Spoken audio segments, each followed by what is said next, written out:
Hi, I'm hopeful that you'll be fine. In today's session, now we are going to exchanging this authorization code and we will get access and refresh token. For that, we need to implement this redirect handler. So here we first need to build payload. Inside the payload, we first need to code and then the client ID. Same way, we will get the client ID from here and also redirect URI. Here we also need to set the client secret. Okay, secret. We need to set the client type, and the client type is authorization code.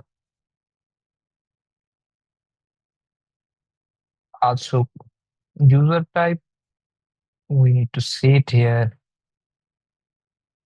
base dot user type.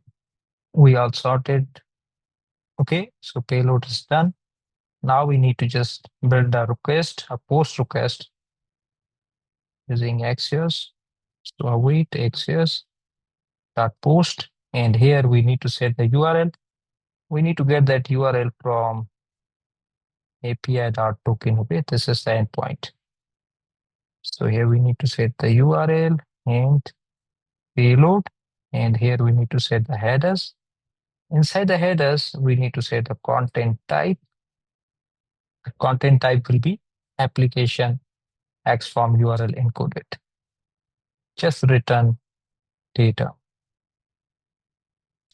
Please do not return the access and refresh tokens or other third-party client secrets and scopes and other config to the client side. Keep all the things on the server side so that secrets will be secret. Okay. So now we just need to try once again. Okay, and API v1 level and rise.